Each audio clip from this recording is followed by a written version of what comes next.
नमस्ते। आज हम यूनिट 7 की वर्किंग विथ लैंग्वेज के क्वेश्चन आंसर करेंगे। First, fill in the blanks in the sentences below using the appropriate forms of the words given in the following box. यानी नीचे दिए गए वाक्यों में खाली जगह भरे, नीचे दिए गए बॉक्स में दिए गए शब्दों के सही रूप का इस्तेमाल करें। ओके, यहाँ पे दिया गया है सही रूप का इस्तेमाल करें, आपको एग्जैक्टली यही पुट करने नहीं कहा गया है। ओके, देखिए बॉक्स में क्या है, guide, succeed, chair, travel, pale, draw and true. Okay, अब हम देखते हैं अपना first sentence. I meet a traveller from an antique land. यानी मैं एक पुरानी जगह से आए एक यात्री से मिला। ओके, तो हमारे फर्स्ट वाले फिल इन द ब्लैंक्स में क्या आएगा, ट्रैवलर, और ये क्या है, ट्रैवल का क्या हो गया, ट्रैवलर। तो अब देखिए यहाँ पे ट्रैवलर कैसे होगा। यहाँ पे क्या लिखा है, आई मीट, मीट यानी क्या होता है, मिलना। ओके, और ये क्या है, आई मीट अ, अगर यहाँ पे हम ट्रैवल कर देते तो ट्रैवल यानी क्या होता है, यात्रा करना। और ट्रैवलर, ट्रैवलर यानी क्या होता है, यात्री, मतलब कि यात्रा करने वाले को हम कहते हैं यात्री। तो अगर आप मिलोगे तो आप तो इंसान से मिलोगे ना, यानी कि यात्री से जो कि ट्रैवल कर रहा है, ना कि ट्रैवल। ट्रैवल यानी तो यात्रा करना होता है, और यहाँ पे लिखा है मीट, मीट यानी होता है मिलना। तो आप तो ट्रैवलर से मिलोगे ना, तो यहाँ पे क्या आ जाएगा, traveller. Okay, I meet a traveller, क्योंकि हम ट्रैवलर से मिलेंगे, और ट्रैवल यानी यात्रा करना होता है, तो उससे तो मुलाकात हो नहीं सकती हमारी, क्योंकि वो एक वर्ब है, क्योंकि वो काम है जो हो रहा है, ट्रैवल करना। और ट्रैवलर क्या है, जो मतलब यात्रा कर रहा है, मतलब वो एक इंसान है, तो हम इंसान से मिलेंगे ना। आई मीट अ ट्रैवलर, तो यहाँ पे क्या हो जाएगा, ट्रैवल का traveller. Okay, second, I need special guidance in mathematics. I can't count the number of times I have failed in the subject. यानी कि मुझे मैथ्स में खास गाइडेंस चाहिए, मैं गिन नहीं सकता कि मैं इस सब्जेक्ट में कितनी बार फेल हुआ हूँ। तो आपका शब्द क्या है, यानी कि वर्ड क्या है, आपका गाइड है ना। और यहाँ पे गाइड यानी क्या होता है, मार्गदर्शक, यानी कि पर्सन है, एक इंसान, उसका टाइप क्या है, नाउन एंड पर्सन। तो पर्सन क्या होता है, हमारा नाउन है, नाउन यानी कि किसी व्यक्ति, वस्तु या स्थान का नाम। तो जो गाइड है वो क्या है, मार्गदर्शक। और यहाँ पे गाइडेंस लिखा है ना, तो गाइडेंस यानी होता है मार्गदर्शन देना, यानी कि किसी चीज़ में मदद करना या एडवाइस देना या सलाह देना, ये हमारा क्या होता है, गाइडेंस। जो कि क्या है, नाउन है, बट क्या है, आइडिया और हेल्प देना। यहाँ पे गाइडेंस का मीनिंग होता है एडवाइस देना या हेल्प करना। ओके, तो जैसे ही आप नीचे वाले बॉक्स में देखिए, गाइड क्या है, यहाँ पे इंसान है, और गाइडेंस यानी उस इंसान की दी हुई सलाह, मतलब उस इंसान के द्वारा किया गया मदद या फिर दिया गया सलाह है वो। तो यहाँ पे आपको दिया गया है सेंटेंस में, I need special guidance in mathematics, है ना। तो आपको ज़रूरत है अपने मैथ्स में गाइडेंस की ज़रूरत है ना। तो यहाँ पे आपको इंसान की तो ज़रूरत नहीं होगी, यहाँ पे मैथमेटिक्स एक सब्जेक्ट दिया गया है, तो आपको मैथमेटिक्स में हेल्प की ज़रूरत है, मतलब आपको एडवाइस की ज़रूरत है और हेल्प की ज़रूरत है। तो यहाँ पे गाइडेंस का मीनिंग क्या होता है, एडवाइस और हेल्प, जबकि गाइड यानी क्या होता है, पर्सन। अब आपको मैथ्स में पर्सन की तो ज़रूरत नहीं होगी, यहाँ पे एक सब्जेक्ट मेंशन किया गया है। आप ऐसा तो नहीं कहते कि हमें मैथ्स में एक इंसान की ज़रूरत है, आप कहते हैं ना मुझे मैथ्स में हेल्प चाहिए आपकी, या मैथ्स में आपकी, हमें आपकी एडवाइस चाहिए, हम ऐसा कहते हैं ना। तो यहाँ पे सब्जेक्ट मेंशन है, तो यहाँ पे क्या आएगा, गाइडेंस। यहाँ पे गाइडेंस का मीनिंग क्या होता है, एडवाइस या हेल्प। गाइड यानी होता है इंसान, हमें इंसान की ज़रूरत नहीं है, हमें किसकी ज़रूरत है, गाइडेंस की। गाइडेंस यानी उस इंसान की दी हुई सलाह, क्योंकि हमें मैथ्स में उसकी एडवाइस चाहिए, सलाह चाहिए या हेल्प चाहिए, इसलिए यहाँ पे क्या आएगा, guidance. Okay, third, The guide called Stephen Hawking a worthy successor to Isaac Newton। यानी गाइड ने स्टीफन हॉकिंग को आइजैक न्यूटन का काबिल वारिस कहा। ओके, यहाँ पे क्या लिखा है, न्यूटन का काबिल वारिस कहा। तो देखिए, सक्सीड यानी क्या होता है, सफल होना, और सक्सेसर यानी क्या होता है, उत्तराधिकारी या वारिस। तो यहाँ पे क्या कहा है, स्टीफन हॉकिंग को, जो कि एक इंसान है, आइजैक न्यूटन का काबिल वारिस कहा। तो आप एक इंसान को कहोगे ना कि काबिल वारिस है, तो सक्सेसर यानी क्या होता है, उत्तराधिकारी या वारिस, तो वो एक इंसान होता है ना। सक्सेसर एक इंसान है, उसी को आप कहोगे ना कि एक काबिल वारिस है करके। और सक्सीड यानी क्या होता है, सफल होना, तो वो तो एक वर्ब है, मतलब वो एक काम है।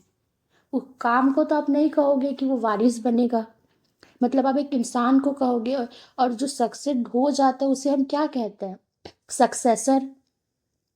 तो हम सक्सेसर यहाँ पे यूज करेंगे। सक्सेसर ये नहीं होता है उत्तराधिकारी या वारिस। ओके, तो यहाँ पे क्या आएगा आपका करेक्ट फॉर्म, सक्सेसर। क्योंकि यहाँ पे कहा गया है, गाइड ने स्टीफन हॉकिंग को आइजैक न्यूटन का काबिल वारिस कहा, मतलब वो एक इंसान को कह रहा है। His other problems paled into insignificance beside this unforeseen mishap, यानी कि इस अचानक हुई दुर्घटना के आगे उनकी दूसरी परेशानियां कुछ भी नहीं थी। तो इसमें क्या कह रहा है, देखिए, इस अचानक हुई दुर्घटना के आगे उनकी दूसरी परेशानियां कुछ भी नहीं थी। मतलब यहाँ पे क्या है, पेल, पेल यानी होता है पीला पड़ना, और ये यहाँ पे इसका मीनिंग है बिकम लेस इम्पोर्टेंट, यानी कि कम महत्वपूर्ण हो जाना। और क्या है, पेल्ड यानी कि पीला पड़ना, यहाँ पे क्या है, अतीत यानी कि पास्ट में। ये जो सेंटेंस है आपका किस में है, पास्ट में है, तो इसीलिए यहाँ पे क्या हो जाएगा, पेल का पेल्ड हो जाएगा। इस अचानक हुई दुर्घटना के आगे उनकी दूसरी परेशानियां कुछ भी नहीं थी। ओके, तो यहाँ पे क्या हो गया, ये सेंटेंस क्या है, पूरा का पूरा पास्ट में है, तो पेल का क्या हो जाएगा, यहाँ पे पेल्ड, ईडी हो जाएगा ये। ओके, तो ये किस में चला गया हमारा, पास्ट में। ये जो पूरा सेंटेंस किस में है, पास्ट में, इसलिए यहाँ पे पेल का क्या हो जाएगा, पेल्ड। ओके। जैसे आप वर्ग का first form, second form, third form पढ़ते हैं, ये वही फॉर्म में है। Okay, fifth, the meeting was chaired by the youngest member of the board, यानी कि मीटिंग की अध्यक्षता बोर्ड के सबसे कम उम्र के सदस्य ने की। अब यहाँ पे देखिए, द मीटिंग वॉज, जहाँ पे वॉज आ गया आप समझ जाइए कि वो सेंटेंस पास्ट में है। वॉज लग गया मतलब सेंटेंस किस में है, पास्ट में है, तो जाहिर सी बात है कि जो चेयर है वो हमारा क्या है, प्रेजेंट फॉर्म में है। और वो सेंटेंस अगर पास्ट में है तो उसमें क्या लग जाएगा, ईडी। तो चेयर का क्या हो गया, चेयर्ड। ओके, और यहाँ पे इसका मीनिंग क्या है, कंडक्टेड द मीटिंग। तो आपको यही याद रखना है कि द मीटिंग वॉस लग गया मतलब सेंटेंस पास्ट में है, और अगर वो चेयर है तो चेयर को हमारा क्या हो जाएगा, चेयर्ड हो जाएगा। जैसे वर्ब का first form, second form and third form होता है, ठीक उसी तरह। तो वॉस से हमें समझ आ गया कि सेंटेंस पास्ट में है, इसलिए चेयर का क्या हो गया, चेयर्ड हो गया। ओके, नेक्स्ट, सम पीपल से yours truly when they informally refer to themselves, यानी कि कुछ लोग जब खुद को इनफॉर्मल तरीके से बुलाते हैं तो योर्स ट्रूली कहते हैं, यानी कि आपका सच्चा या आपका अपना, इस टाइप से, है ना। तो यहाँ पे देखिए, ट्रू क्या होता है, हमारा एडजेक्टिव होता है। जैसे true friend, she is a true friend, यानी कि वह एक सच्ची दोस्त है। तो यहाँ पे ट्रू क्या कर रहा है, फ्रेंड को डिस्क्राइब कर रहा है कि आपका दोस्त कैसा है, सच्चा है। एडजेक्टिव क्या होता है, जो आपको किसी चीज़ की विशेषता बताती है। वो दोस्त तो है पर वो दोस्त कैसा है, सच्चा है, उसकी विशेषता क्या है कि वो सच्चा है। तो यहाँ पे फ्रेंड को, जो दोस्त है वो कैसा है, सच्चा दोस्त है। तो यहाँ पे किसको डिस्क्राइब कर रहा है, फ्रेंड को डिस्क्राइब कर रहा है कि जो फ्रेंड है वो कैसा है, सच्चा है। ओके, एंड सेकंड क्या है, ट्रूली। यहाँ पे ट्रूली क्या है, एडवर्ब। ट्रूली हैप्पी, यानी कि आई एम ट्रूली हैप्पी, मतलब मैं सच में खुश हूँ। यहाँ पे क्या हो रहा है, ये एडवर्ब है, वो खुश है लेकिन कैसे, सच में। मतलब दिल से खुश है। तो यहाँ पे किसको क्या डिस्क्राइब कर रहा है, यहाँ पे हैप्पी को डिस्क्राइब कर रहा है। ओके, यहाँ पे जो ट्रूली है वो किसे डिस्क्राइब कर रहा है, हैप्पी को। और दूसरी तरीके से आप ऐसा समझ सकते हैं कि जब, जैसे कि आपने देखा होगा, जब आप लेटर्स लिखते हैं तो आप लिखते हैं वहाँ पे yours obediently, your sincerely, your faithfully, है ना। तो जैसे आपका योर्स आता है तो आप देखिएगा उसके लास्ट वाले में एडवर्ब होता है, हमेशा मोस्टली उसमें एल वाई लगा होगा। आप इसे याद रख सकते हैं। योर्स के साथ जैसे योर्स ओबीडियंटली, लास्ट में आपका एल वाई आ रहा है। योर्स सिंसियरली, लास्ट में आपका एल वाई आ रहा है। योर्स फेथफुली, लास्ट में एल वाई आ रहा है। तो यहाँ पे भी क्या होगा, योर्स ट्रूली, ट्रू का क्या हो जाएगा, ट्रूली, लास्ट में क्या हो गया आपका, एडवर्ब आ गया। Okay, next, I wish it had been a drawn match, we would have been spared the noise of celebrations at least. काश यह मैच ड्रॉ होता, कम से कम हम सेलिब्रेशन के शोर से तो बच जाते। ओके, जैसे कि अब यहाँ पे देखिए, I wish it had been, यहाँ पे आ गया हैड बीन। हैड बीन भी किस में आता है आपका, अगर हैड आ गया है तो इसका मतलब है कि वो सेंटेंस आपका किस में है, पास्ट में है। जाहिर सी बात है कि अगर वॉज आ गया, आपका हैड बीन आ गया, तो वो सेंटेंस क्या होता है, पास्ट में। ये हमें डायरेक्ट ही पता चल जा रहा है कि ये पास्ट में सेंटेंस है। तो पास्ट में अगर सेंटेंस है तो वो ड्रॉ तो होगा नहीं, क्योंकि ड्रॉ आपका किस में, प्रेजेंट फॉर्म में है। तो उसका जो पास्ट क्या हो जाएगा, ड्रॉन। और जैसे कि आप देख सकते हैं, इन स्पोर्ट्स वी से अ ड्रॉन मैच, हम स्पोर्ट्स में क्या कहते हैं, मैच ड्रॉ हो गया, ड्रॉन मैच, यानी कि उसमें कोई भी टीम नहीं जीतती है ना, तो हम उसे क्या कहते हैं, ड्रॉन मैच। तो यहाँ पे क्या आ जाएगा, I wish it had been a drawn match, है ना। और यहाँ पे हैड बीन से ही पता चल जाता है कि जो सेंटेंस है वो पास्ट में है, तो जाहिर सी बात है कि वो ड्रॉ तो नहीं होगा, तो ड्रॉ का क्या हो जाएगा, draw. Okay, second, look at the following words, नीचे दिए गए शब्दों को देखें। यहाँ पे आपको क्या दिया गया है, वॉक एंड स्टिक। तो नीचे क्या लिखा है, can you create a meaningful phrase using both this words, यानी कि क्या आप इन दोनों शब्दों का इस्तेमाल करके कोई मतलब वाला फ्रेज बना सकते हैं। यानी कि it is simple, add I N G to the verb, है ना। क्या बोल रहा है, वर्ब में आई एन जी आपको ऐड करना है। जैसे कि आप उसको बॉक्स में दिया गया है वॉक, वॉक आपका क्या है, वर्ब है ना। अब वर्ब में आई एन जी जोड़ोगे आप तो क्या हो जाएगा, walking. Okay, and use it before the noun, और नाउन के पहले आपको यूज करना है। यानी और स्टिक है वो क्या है, आपका नाउन है, और नाउन के पहले यूज करना है, तो क्या हो जाएगा, वॉकिंग स्टिक, है ना। आपको नाउन के पहले यूज करने बोला है। और क्या क्या है, वर्ब में आपको आईएनजी लगाना है, तो वर्ब क्या है हमारा, वॉक है, तो वॉकिंग। एंड आपको नाउन के पहले, नाउन क्या है, स्टिक, तो क्या हो जाएगा हमारा, walking stick. Put an article eight the beginning, और आर्टिकल आपको सबसे बिगनिंग यानी कि सबसे शुरू में आपको क्या पुट करने बोल रहा है, आर्टिकल पुट करने बोल रहा है। और आर्टिकल क्या होता है, ए एन और द, ये आपके आर्टिकल है, और कह रहा है कि आपको आर्टिकल सबसे पहले लगाना है। तो ये हमारा क्या हो जाएगा, अ वॉकिंग स्टिक, है ना। ये हमारा आर्टिकल सबसे पहले लगाने बोला, तो ए अलग गया आपका। अब वॉक था, वॉक आपका वर्ब है, उसमें आपको आई एन जी एड करने बोला, तो वॉक का क्या हो गया, वॉकिंग।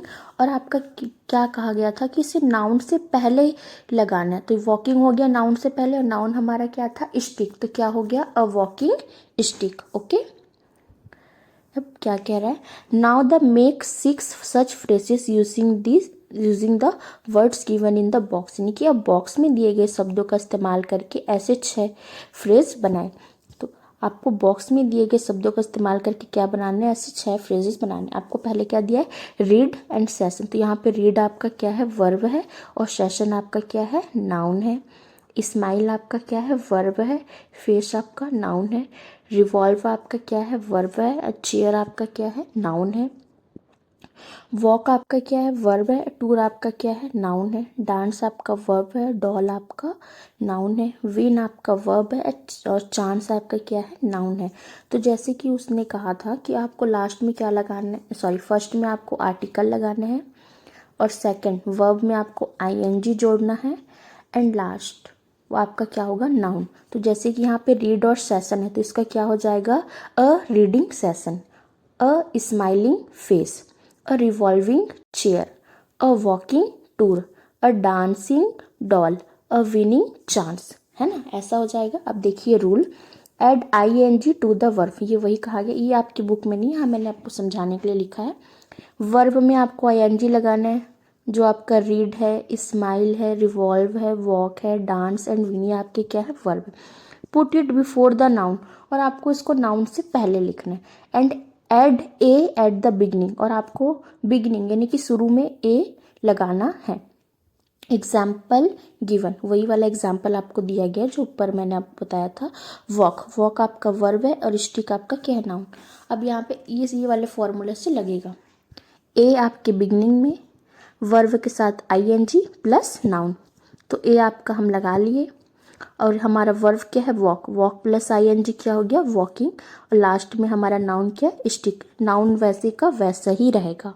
ओके, तो ये हमारा क्या हो गया, a walking stick. Now the six phrases जो कि हमें कहा गया था, verb plus I N G plus noun, और आपको बिगनिंग में ए लगा देना है। तो read plus I N G क्या हो गया, रीडिंग, तो क्या हो गया, a reading session. Walk plus I N G, आपका नाउन जो है वो सेम एग्जैक्ट रहेगा, बस आपको वर्ब के साथ आई एन जी लगाना है और शुरू में आपको आर्टिकल जो कि ए है। Smile plus I N G, तो क्या हो गया, a smiling face, a dancing doll, a revolving chair, a winning chance. Okay,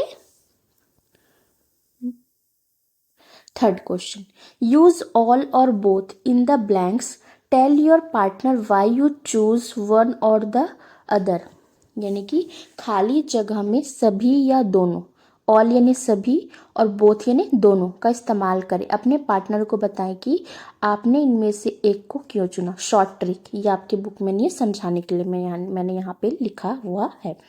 use both when talking about two, यानी कि दो के बारे में बात करते समय बोथ का इस्तेमाल करें। जब सिर्फ दो लोगों की बात हो रही होगी तो हम वहां पे किसका इस्तेमाल करेंगे, बोथ, क्योंकि बोथ यानी क्या होता है, दो, है ना। तो सिर्फ जब दो लोगों की बात होगी वहां पे क्या लगेगा, बोथ।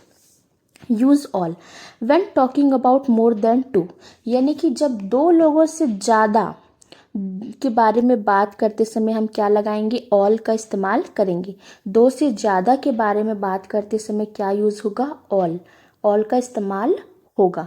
ओके, अब हम देखते हैं अपना फर्स्ट।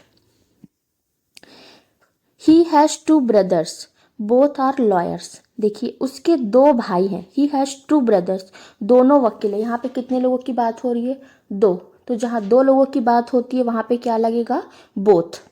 टू ब्रदर्स, दो भाई, ओनली टू पीपल, यानी कि दो लोग हैं, दो भाई है और सिर्फ दो लोग हैं, तो वो किसकी बात होगी, मतलब यहाँ पे दो अलग, दो पीपल मतलब और अलग लोगों की बात नहीं हो रही है।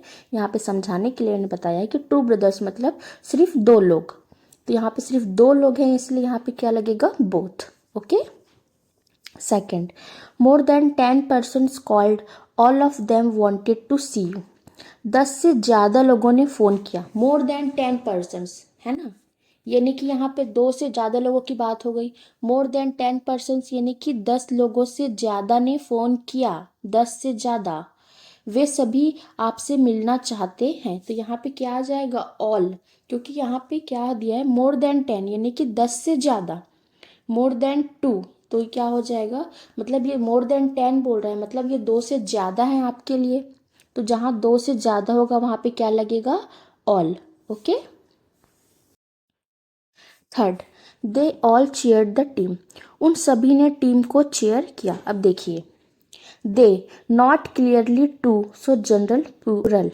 Okay, usually it means more than two, तो जब आपको क्लियर नहीं होता जहाँ पे दे होता है ना, तो not clear, not clearly two, आपको मतलब मेंशन नहीं है कि सिर्फ दो लोग हैं, तो जनरली क्या होगा, वो प्लूरल फॉर्म में होगा, मतलब वे साफ तौर पर दो नहीं है, इसलिए आमतौर पर क्या होगा, प्लूरल होगा। आमतौर पर इसका मतलब दो से ज़्यादा होता है। जब हम कहते हैं कि वो लोग, है ना, या वे लोग, तो वहाँ पे सिर्फ दो होते हैं क्या, नहीं होते, मतलब वो लोग या वे लोग जब हम कहते हैं इसका मतलब है कि वहाँ पे दो लोगों से ज़्यादा लोग होते हैं। है ना। तो इसलिए यहाँ पे क्या यूज होगा, ऑल यूज होगा। ओके, यहाँ पे दे हुआ है मतलब दे लिखा गया, मतलब वे लोगों की बात हो रही है। यहाँ पे क्लियरली मेंशन नहीं है कि वो दो है या नहीं है, लेकिन अगर वो दे कह रहा है, दे यानी होता है वे, तो जब हम कहते हैं किसी को वे लोग या वो सब लोग, इसका मतलब है कि वहाँ पे दो से ज्यादा लोग होते हैं। तो यहाँ पे क्या यूज होगा, all. Okay. Fourth, both her parents are teachers, यानी कि उसके माता पिता दोनों टीचर हैं। पेरेंट्स, पेरेंट्स यानी क्या होता है, मम्मी और पापा। इसका मतलब है कि मम्मी और पापा सिर्फ दो लोग हैं।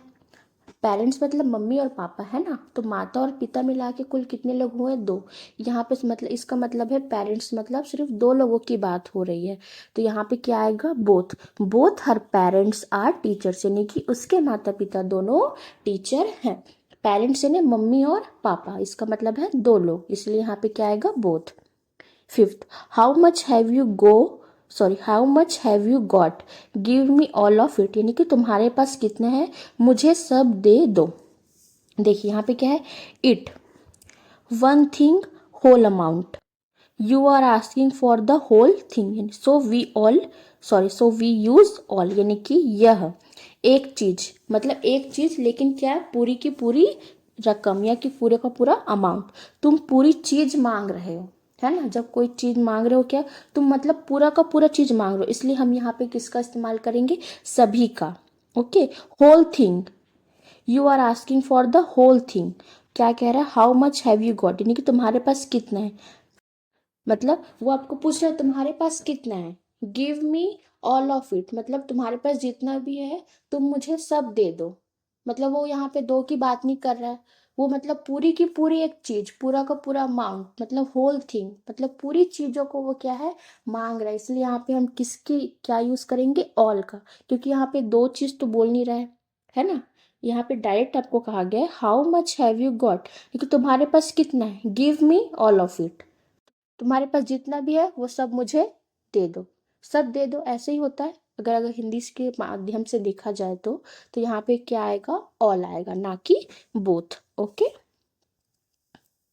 फोर्थ, कंप्लीट इस sentences using the right form of the adjective given in brackets, यानी कि ब्रैकेट में दिए गए एडजेक्टिव के सही रूप का इस्तेमाल कर वाक्य को पूरा करें। ये देखिए शॉर्ट ट्रिक देख लीजिए, ये आपकी बुक में नहीं है, मैंने समझाने के लिए बनाया है। देन, देन अगर आ रहा है तो वो क्या है, कंपैरेटिव, यानी कि आपको कंपैरिजन करेगा देन। तो अगर जहाँ देन आएगा तो आपके साथ कंपैरेटिव सेंटेंस में क्या लगेगा, लास्ट में ई आर लगेगा या फिर मोर। ओके, जैसे कि सी इज बेटर देन मी, यानी कि वह मुझसे ज्यादा अच्छी है, मुझसे ज्यादा बेटर है। तो यहाँ पे बेटर में क्या लग गया, ई आर लगा, और इसमें देन भी लगा। सी इज बेटर देन मी, मतलब वह मुझसे ज़्यादा अच्छी। यहाँ पे मैंने कंपैरिजन किया, देन लगा, और देखिए बेटर में क्या लग गया आपका, ई और आर। ओके, और जैसे कि मोर के लिए, she is more beautiful than me, मतलब वह मुझसे ज़्यादा खूबसूरत है। तो देन जहाँ पे होगा वो क्या है, आपका कंपैरेटिव सेंटेंस है, और उसमें अगर देन लगा तो आपके लास्ट में क्या आएगा, शब्द के ई आर या मोर लगेगा। ओके, मतलब लास्ट में ई आर जुड़ेगा और मोर आपके पहले लगता है। ओके, जैसे कि मोर ब्यूटीफुल, और बेटर में बेटर। ओके, इस टाइप से। और सेकंड क्या है, द, वन ऑफ द और एवर, ये क्या है आपका सुपरलेटिव, है ना। तो जहाँ पे आपका द, वन ऑफ द और एवर आएगा तो उसमें क्या लगेगा, ई एस टी और मोस्ट, जैसे कि most beautiful, and E S T का क्या हो जाएगा, जैसे कि फास्ट का फास्टेस्ट, जैसे नीचे दिया गया अभी, ठीक उसी तरह। एंड बोथ, बोथ यानी बोथ क्या होगा आपका, इक्वल कंपैरिजन, मतलब अगर दोनों ही इक्वल है तो वो क्या होगा, सिर्फ सिंपल फॉर्म में होगा, मतलब जो जैसा है वैसा ही होगा।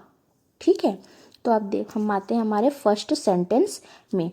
क्या है हमारा, my friend has one of the fastest cars on the road, यहाँ पे आपको ब्रैकेट में दिया गया फास्ट, तो मतलब मेरे दोस्त के पास सड़क पर सबसे तेज कारों में से एक है ना। तो देखिए यहाँ पे आपको क्या दिया, my friend has one of the, मैंने यहाँ पे आपको हाईलाइट इसलिए किया ताकि आपको समझा सकूँ। ओके, येलो वाला है। मैंने आपको कहा था जहाँ पे द, वन ऑफ द या एवर आएगा वो क्या होगा, सुपरलेटिव। और वहाँ पे अगर ये ऐसा आएगा तो आपका क्या लग जाएगा, EST या मोस्ट। यहाँ मैंने बॉक्स आपको समझाने के लिए बनाया हुआ है, EST या मोस्ट लगेगा। तो आपको ब्रैकेट में क्या दिया था, फास्ट, तो फास्ट का क्या हो जाएगा, फास्टेस्ट। ओके, क्योंकि यहाँ पे आपका आ गया वन ऑफ द, ये सुपरलेटिव फॉर्म में है, तो फास्ट का क्या हो जाएगा, fastest. Okay, second, this is the most interesting story I have ever read. तो आपका ब्रैकेट में क्या, इंटरेस्टिंग, यह अब तक की सबसे दिलचस्प कहानी है जो मैंने पढ़ी है। तो देखिए यहाँ पे भी क्या है, द है और एवर है।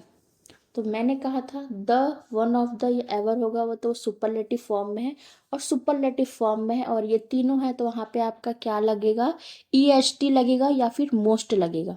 तो अब देखिए इंटरेस्टिंग का इंटरेस्टिएस्ट तो नहीं हो जाएगा, उसमें EST तो हम लगा नहीं सकते, तो क्या लगेगा, most interesting. This is the most interesting story. तो यहाँ पे इंटरेस्टिंग के साथ क्या लग गया, मोस्ट, है ना।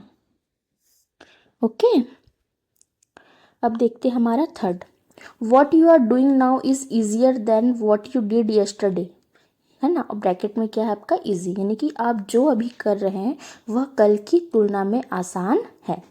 अब देखिए यहाँ पे आपका देन आ गया, मैंने बताया था देन है कंपेरेटिव फॉर्म में, मतलब देखिए आप जो अभी कर रहे हैं वह कल की तुलना में आसान है। यहाँ पे कंपेयर कर रहे हैं कि आज जो कर रहे हैं वो कल की तुलना में और मतलब ज़्यादा मतलब आसान है, कल की तुलना में आसान है, ऐसा कह रहा है, कंपेयर कर रहा है, कंपेरेटिव फॉर्म में है और इजी है। तो मैंने बताया था जहाँ देन होगा कंपेरेटिव फॉर्म में होगा तो क्या लगेगा, ER लगेगा या फिर मोर लगेगा।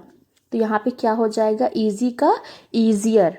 ओके, अब देखिए यहाँ पे आई को हटा के, यहाँ पे आई भी लगता है ना, वाई को हटा के मतलब आई, यहाँ पे ER उसके बाद ER लगेगा, तो आप ध्यान रखिएगा। तो क्या हो जाएगा, इजी का ईजियर हो जाएगा। Okay, fourth, Ramesh and his wife are both short. अब देखिए यहाँ पे ब्रैकेट में आपके क्या, शॉर्ट है, रमेश और उसकी पत्नी दोनों छोटे कद के हैं। अब देखिए इक्वल कंपैरिजन कर रहा है, मैंने कहा था आपको इक्वल कंपैरिजन होगा तो सिंपल फॉर्म में, इक्वल कंपैरिजन मतलब वो कंपेयर कर रहा है बट दोनों को ही कर रहा है, कि रमेश और उसकी पत्नी क्या है, दोनों ही छोटे कद के हैं, मतलब इक्वल कंपैरिजन, वो किसी एक को नहीं कह रहा है, दोनों को ही कह रहा है कि दोनों ही छोटे, इक्वल कंपैरिजन है ना। और बोथ है, बोथ है, इक्वल कंपैरिजन है तो क्या होगा, सिंपल फॉर्म में, मतलब शॉर्ट का क्या होगा, शॉर्ट ही होगा। Okay, and last, fifth, he arrived later than he did as usual. Even the chief guest came earlier than he did, late and early. अब देखिए यहाँ पे वह हमेशा की तरह देर से आया, यहाँ तक कि चीफ गेस्ट भी उससे पहले आ गया, है ना। तो अब देखिए यहाँ पे क्या है, देन है, he arrived later than, तो देन आपका क्या होता है, कंपैरेटिव फॉर्म में है ना। अब देखिए यहाँ पे कैसे कंपेयर कर रहा है, वह हमेशा की तरह देर से आए, यहाँ तक कि चीफ गेस्ट भी उससे पहले आ गए, मतलब चीफ गेस्ट से कंपेयर कर रहा है वो, है ना। तो कंपेरेटिव फॉर्म में है, तो मैंने बताया था कंपेरेटिव फॉर्म में क्या हो लगता है, ER लगेगा या फिर मोर लगेगा। तो लेट का क्या हो गया, लेटर, और अर्ली का क्या हो गया, अर्लियर।